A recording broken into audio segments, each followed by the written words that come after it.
خب بسم الله الرحمن الرحیم. اختر د ټولو مبارک وي، عبادتونه، تراویح، صدقات او زکاتونه مو ټول قبول شه. د ژوند راز سیریز دریمه کړی دی. که څه هم مخکې ما وویل چې د اختر په ورځو کې ما نه غوښتل چې ویډیو جوړه کړم، خو دا چې عهد مو کړی و چې دغه سیریز به د هرې دوشنبې په ورځ 9:30 بجې ادامه ورکوو. نو یو ځل بیا یې تاسو په خدمت کې یم. د ژوند راز په سیریز کې یو ځل بیا په هغو مهمو ټکو باندې خبرې کوو چې ژوند کې ډیر زیات ضروري دي او موږ ټول باید ورته توجه وکړو.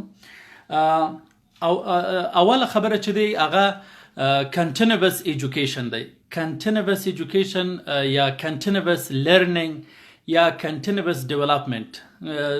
هماغه یا خبره continuous education، continuous development، continuous learning. خلک باید کوشش وکړي چې دایم یو نوی شی زده کړي، یو نوی مهارت زده کړي.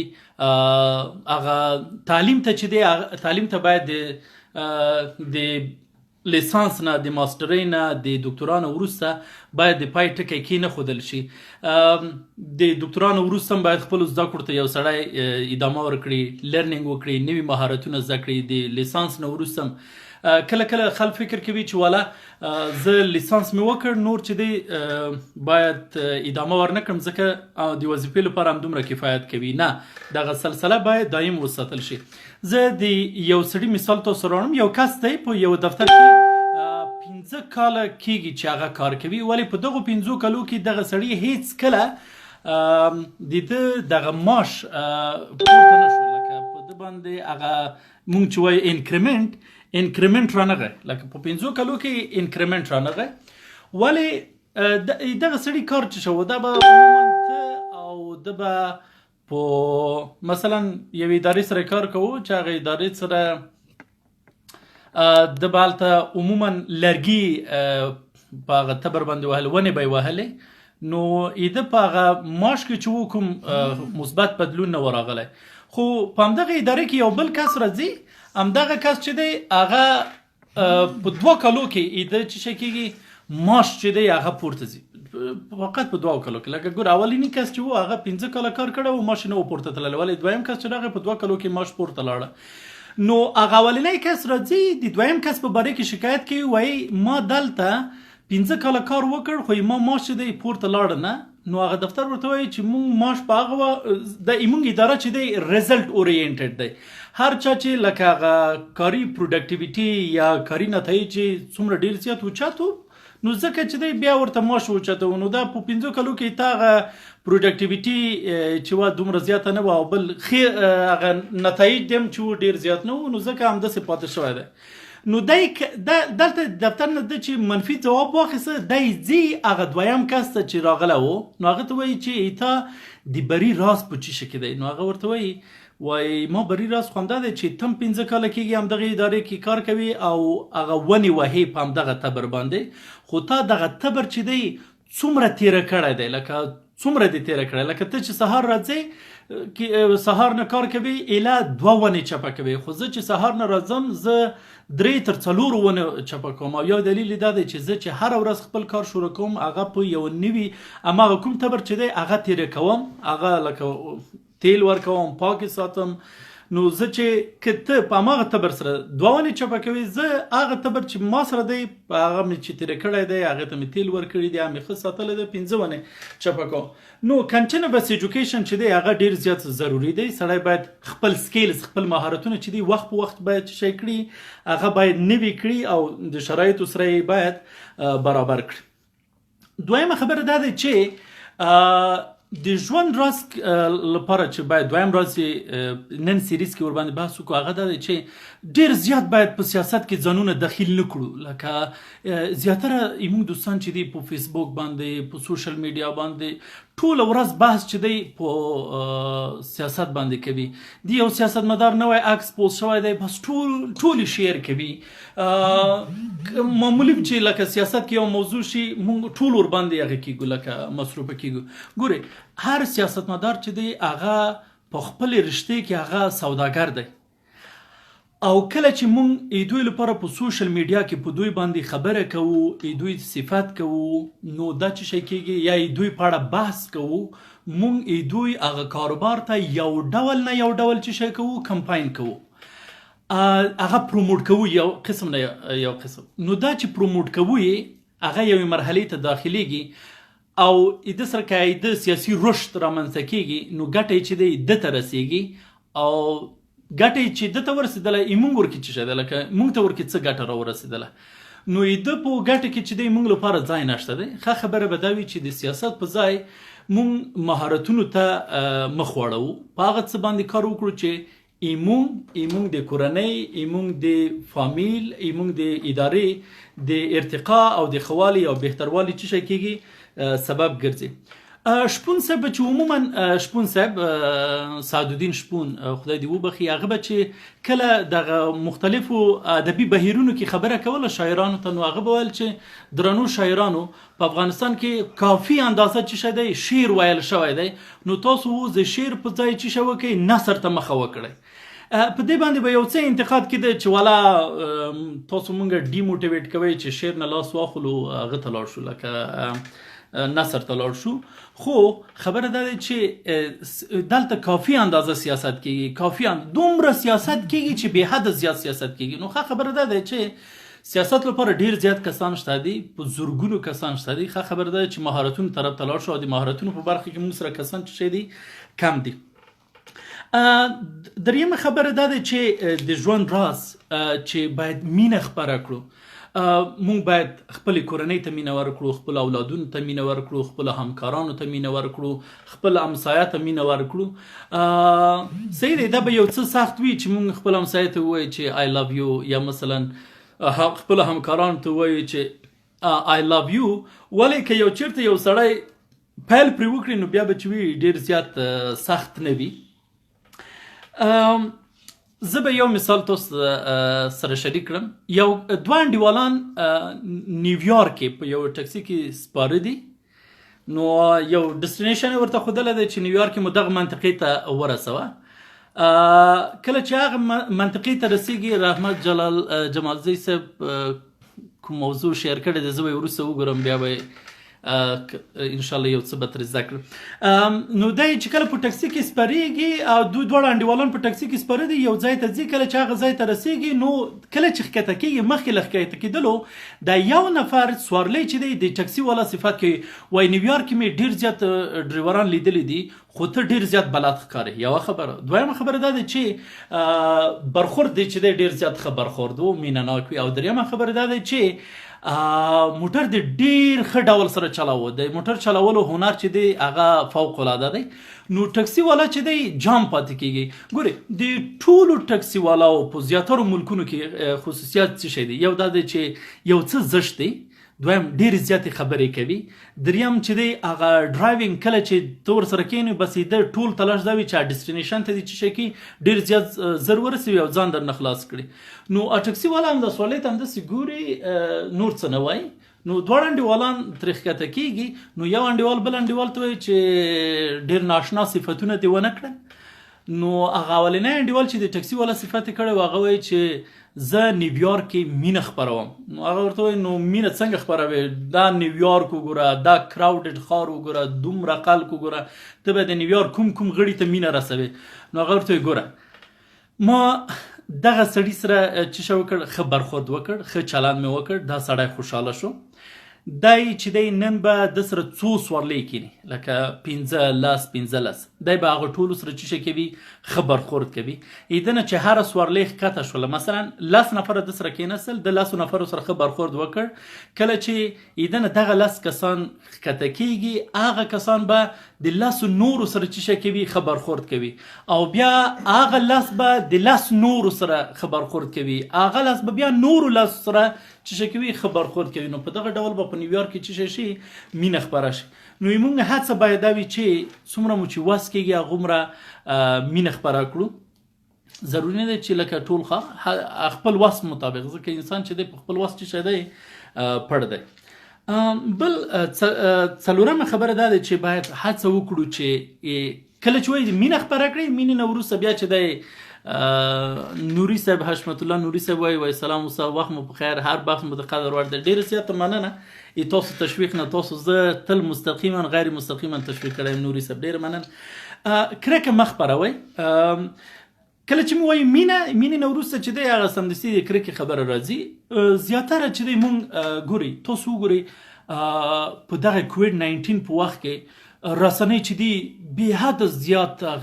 ویره خپروي او د دغه ویرې شاته چې دی د مختلفو کمپنیانو لاس دی چې څومره یې وس کېږي دا ویره خپره شي تر څو ملکونه چې دي هغوی یوازې افغانستان چې دی د 500 میلیونو ډالرو طبي وسایل اخیستي دي جرمني نه. تاسو همدا حساب کې 500 میلیونه افغانستان اخیستي دي او دا په دنیا کې 180 ملکو کې ضرب کوي یعنی هغه اوسط ډول چې موږ 500 میلیونه ونیسو 180 ملکونو کې به څومره ډېرې زیاتې خریداریان شوي وي. نو تاسو به هر ورځ په مختلفو سایټونو کې حتی سپانسر شوي پیجونه دي چې هغې کې راځي آیا تر 2023 پورې به ژوند نارمال شي؟ آیا خلک به یو ځل بیا هغه پخواني ژوند ته په 2025 پورې وګرځي؟ آیا کاروبار به 2013 پورې عادي روان خپل کړي؟ دا رقم میسیجونه راځي. دا ټول چې شي دي دا ټول ویره خپروي. صحیح دی کوویډ خطرناک دی ولې د هغه څخه خپره شوي ویره چې دی هغه لس چنده چې شی دی لس چنده خطرناک دی. متین میلاد وایي السلام علیکم استاد محترم. میلاد صاحب تشکر زنده باشید. محمد الله تړون صاحب وایي سلام الهام صاحب اختر دې مبارک شي تاسو دې مبارک وي. او بل تاسو فیسبوک کې وګورئ ویډیوګانې خپریږي هغه ویډیوګانې چې هغې کې مثلا په دې باندې بحث شوی وي چې مرګ دی انسانان چې دي جهنم ته ځي ګناهګاران چې دي جهنم ته ځي جنت ته تلل چې دي ډېر زیات سخت دی قبر عذاب چې دی. دغه ویډیوګانې په فیسبوک کې دومره زیات شیر ساخلي چې په لسګونو زره شیر ساخلي لسګونو زره شیر ساخلي. خو که چېرته یو څوک مینه خپروي علمي ویډیوګانو باندې بحث کوي تاسو به هغه ډېر زیات کم وګورئ چې هغه څه شی کېږي شیر کېږي یا د نورو خلکو سره څه شی کېږي شریک کېږي. استاد محترم دا بحث د زړو خلکو لپاره دی که ځوانانو ته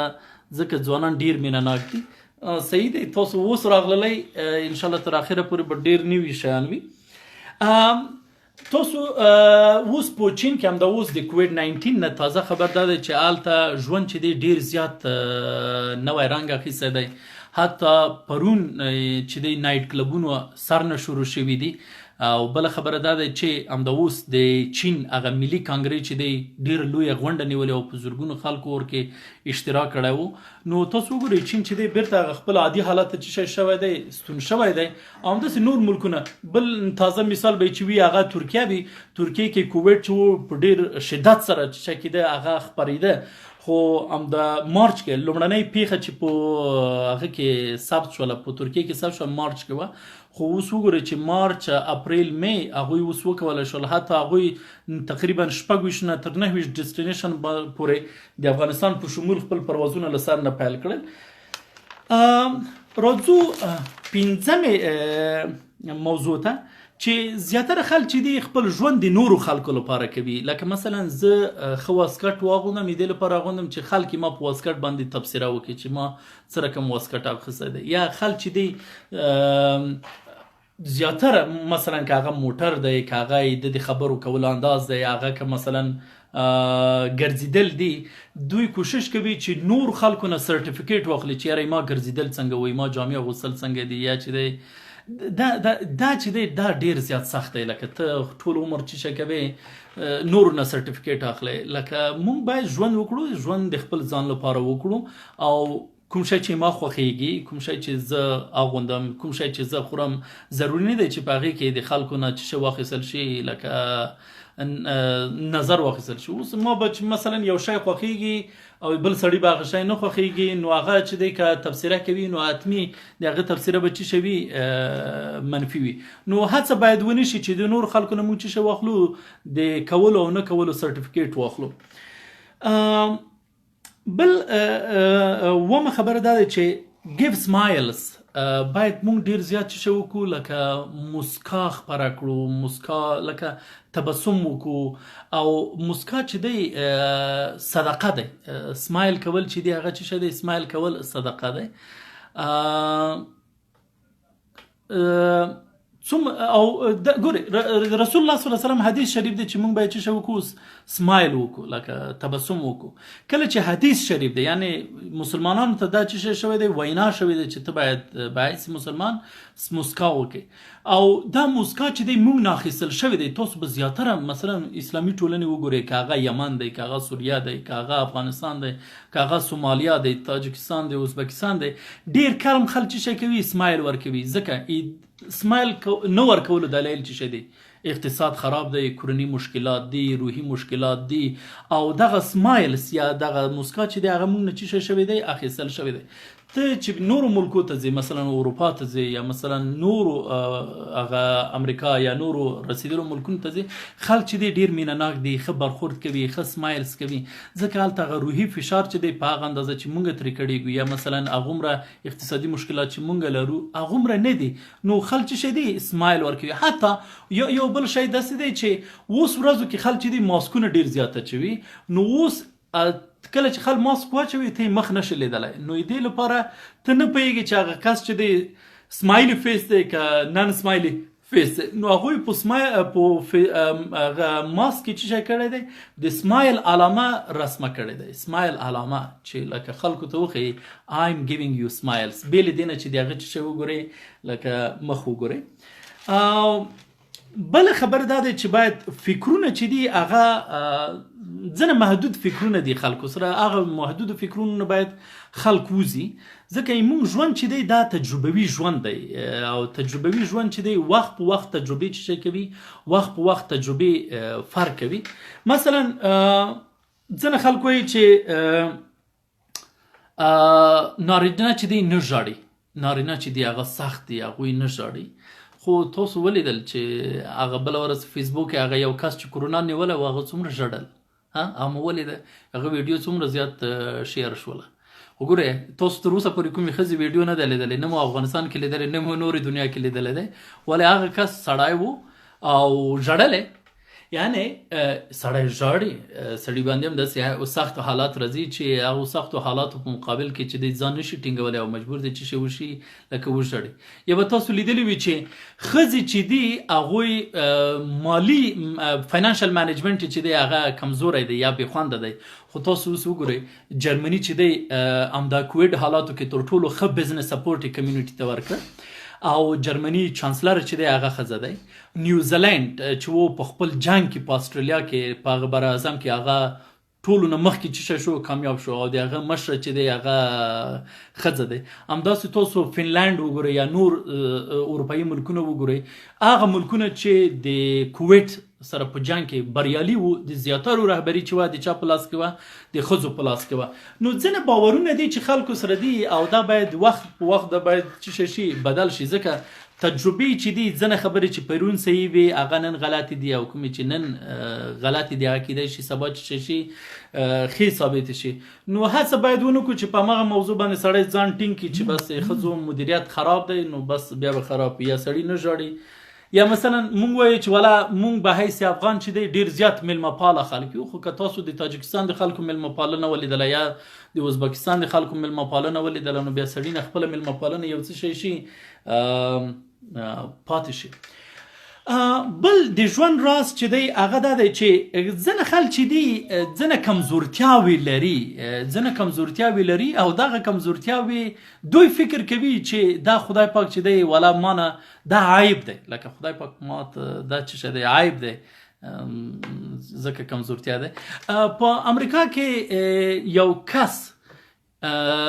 گرفتار شو او دغه کس چې و سړي خوړه لکه هغه مونږ چې ورته وایو سړي خور یا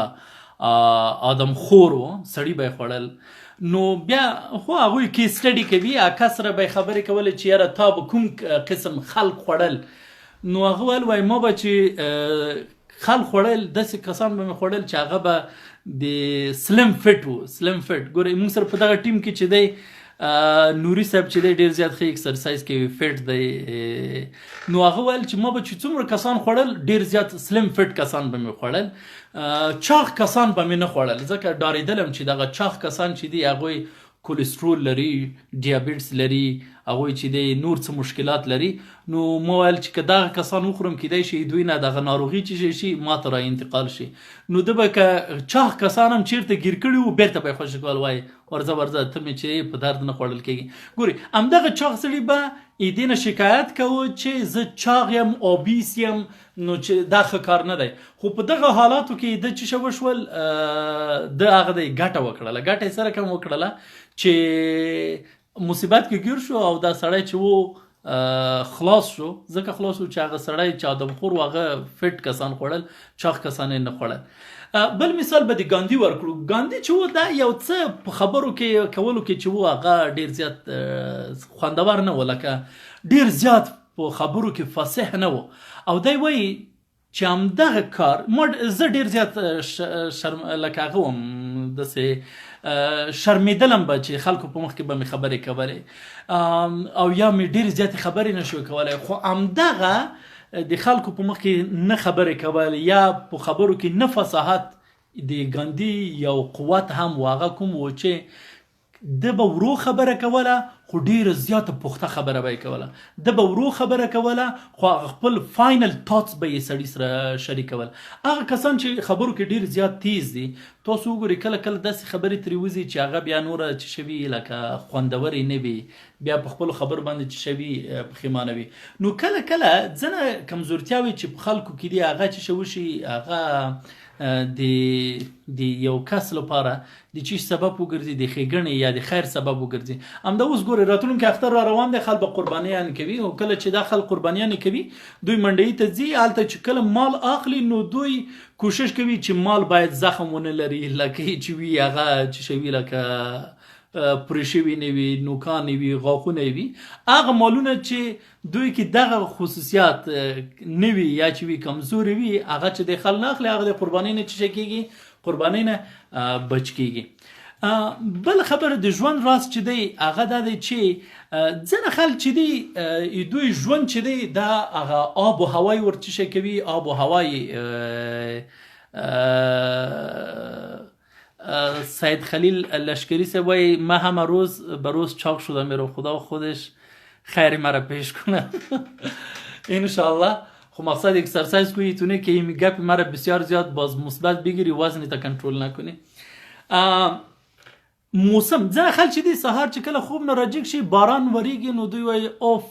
نن خو چې دی ډېره زیاته سپږنه ورځ دی ولا که چې دی وایي نو هېڅ خوند یې نشته دی بس بیرته کمپله په سر باندې چې شی کړي کش کړي ځکه وایي نن چې دی خوند یې نشته دی نو او ځینې کسان چې دي هغوی چې شی کوي وای واه نن خو چې دی ډېره زیاته خوندوره ورځ دی باران وریږي نو هغه چترۍ مې چې اخیستې دی هغې نه به استفاده کوم یوه او هغه کوټ مې چې د همدغه موسم لپاره اورکوټ رانیولی و هغه کوټ به نن چې شی کوم اغوندم نو اوس وګورئ دوه ډلې خال شول یو هغه ډله خال دی چې د هغوی کارونه تقدیر هغه باران ورټاکي او دویمه ډله هغه دی چې د همدغه موسم سره چې شی کوي ځان عیاروي او د هغې نه خوند اخلي آخري خبره ځکه ایما تل هڅه دا وي چې دا برنامه لایف چې دی هغه نیم ساعت نه ډېر زیاته اوږده نه شي کوویډ چې دی دا یوه ستونزه دی او وړه ستونزه نه دی او بیخي ډېره زیاته غټه ستونزه دی اوس چې دا ستونزه رامنځته شوې دی نو دغې ستونزې نه چې څومره مثلا ستونزه غټه وي هغومره فرصتونه ورکړي چې شوي ډېر زیات غټ وي اوس بس ستونزه دی نو اوس باید هڅه وشي چې دغې ستونزې سره یو ځان عادت کو بله خبره دا دی چې هغه لرنینګ چې دی هغه باید د راتلونکي لپاره وکاروو ایما بله ویډیو په یوټیوب باندې راځي په راتلونکي ورځو کې انشاءالله زه په دې باندې بحث کوم چې د کوویډ نه وروسته مونږ کوم کاروبارونه شریکولی شو دا ذهین صاحب خبر دی چې مونږ تازه یو هغه آریوب لیسه شروع کړله اوس څنګه مو شروع کړله هغه د لاکډاون راغی ټول شیان چې شول بند شول نو اوس چې شه دی چې د لاکډاون نه وروسته کوم کاروبارونو ته سړی مخه کړي یا مونږ تاسو باید په کومو شیانو کې ځانونه چې شی کوو داخل کړو ډېرې زیاته مننه چې تر دې دمه له ما سره وایي کور مو آباد تر بلې ویډیو پورې